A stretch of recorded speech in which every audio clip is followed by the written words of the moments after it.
চলে আসলাম। সো আমরা এখন এই নৌকার ঘাট থেকে নৌকার মধ্যে উঠবো। এই ঘাটের ভিউটা এখন পানি দেখেন কি সাদা হয়েছে, এখন পানির মধ্যে গোসল করুন যাবো এরকম অবস্থা। আমার কাছে ভালোই লাগতেছে, আপনাদের কাছে কেমন লাগতেছে আমি জানি না। সো আমার কাছে ভালোই লাগতেছে।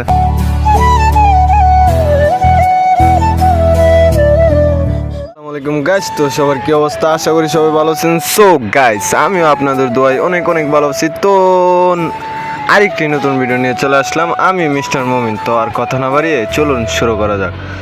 তো গাইস, আজকে কী বিষয়ে ভিডিও বানাতে যাচ্ছি সেটা আপনারা থাম্বনেল এবং টাইটেল দেখে বুঝেই গেছেন। তো আজকে কি করবো, আজকে হচ্ছে কি বুড়িগঙ্গা নদীতে নাও দিয়ে ঘুরবো।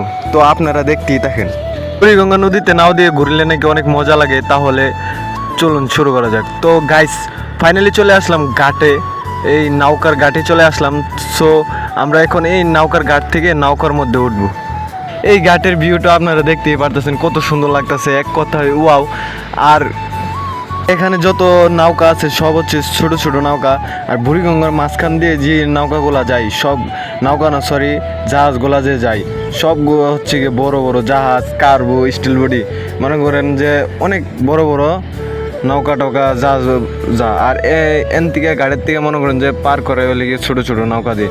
সো এই নৌকা দিয়ে আমরা হচ্ছে গিয়ে আমরা ওইবারে যাবো না, আমরা হচ্ছে গিয়ে ঘুরবো বুড়িগঙ্গা। তো গাইস, ফাইনালি নৌকার মধ্যে উঠে গেলাম, দেখতেই পারতেছেন এই যে নৌকা মধ্যে উঠে গেছি। আর নৌকা আমাদেরকে নিয়ে বাসায় দিছে, মানে সাইডে দিছে।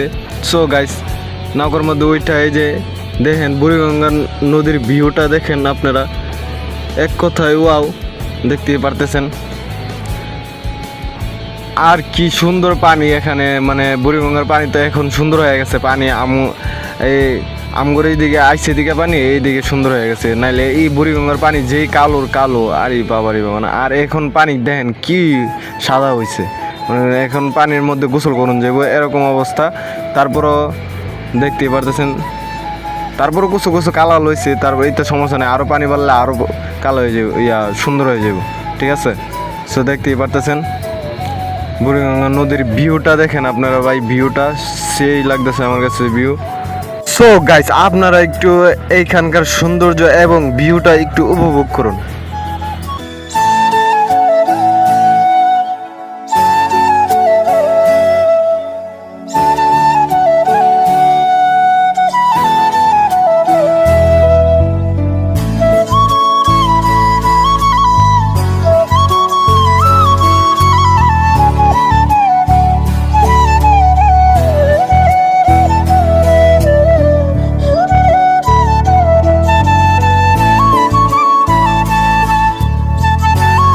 সো গাইস, আপনারা দেখতেই পারতেছেন এই বুড়িগঙ্গা নদী দিয়ে কত বড় একটা স্টিল বডি যাচ্ছে।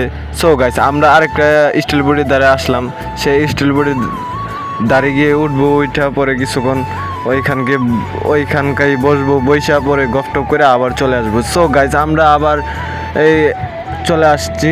সো নৌকা ছেড়ে দিছে, নৌকা ছেড়ে দেওয়ার পরে এখন আমরা চলে যাব হচ্ছে কি, এখন আর এখানে ঘোরাঘুরি করবো না। সো অনেক ঘোরাঘুরি করছি, তো চলে যাব হচ্ছে গিয়ে বাসায়। তো গাইস, দেখতেই পারতেছেন আপনারা যে বুড়িগঙ্গা নদীর মধ্যে অনেক ঘোরাঘুরি করছি, বাট এখানে দেখার মতো কিছুই নাই। সো এখান থেকে এখন আমরা চলে যাব বাসায়, এখানে আর থাকবো না। দেখতেই পারতেছেন বুড়িগঙ্গা নদীর মধ্যে দেখার মতো কিছু নাই, শুধু মনে করেন যে একটু হাওয়া বাতাস খাওয়ার জন্য বুড়িগঙ্গা নদীর মধ্যে সবাই নৌকা দিয়ে ভ্রমণ করে, মানে এই ঘোরাঘুরি করে। সো গাইস, আপনারা দেখতেই পারতেছেন পানি আর পানি, শুধু পানি। এই বুড়িগঙ্গা নদী যদি না থাকতো ঢাকার যে কী অবস্থা হইতো এটা আমরা নিজেও জানি না। সো গাইস, নৌকা থেকে নেমে এসে পড়েছি। সো এখন আমরা চলে যাব হচ্ছে গিয়ে বাসায়। সো দেখতেই পারতেছেন নৌকা থেকে নেমে এসে পড়ছি। এখন আমি বাসায় গিয়ে একটু ছাদে উঠবো, ছাদে ওইটা দেখাবো ছাদের অবস্থাটা কি, মানে ছাদে উঠলে ভিউটা কিরকম দেখায়। সো গাইস, ছাদে ফাইনালি আইসা বললাম, দেখতেই পারতেছেন ছাদের অবস্থা দেখে তো আমি ওয়াও, কারণ দেখতেই পারতেছেন কত সুন্দর ভিউ, মানে এক কথায় ওয়াও, দেখতেই পারতেছেন। আমার কাছে ভালোই লাগতেছে, আপনাদের কাছে কেমন লাগতেছে আমি জানি না। সো আমার কাছে ভালোই লাগতেছে। সো গাইস, আজকের ভিডিও এই পর্যন্ত। যদি ভিডিওটি ভালো লাগে থাকে তাহলে অবশ্যই লাইক, কমেন্ট এবং সাবস্ক্রাইব করবেন চ্যানেলটি, আর পাশে থেকে বেল আইকনটি বাজিয়ে দিবেন পরবর্তী ভিডিও পাওয়ার জন্য। সবাই ভালো থাকবেন, সুস্থ থাকবেন, আর আমার জন্য সবাই দোয়া করবেন। আপনাদের জন্য দোয়া করি। সো পরবর্তী ভিডিও আসার আগ পর্যন্ত আপনারা ভালো থাকবেন। আল্লাহ হাফেজ।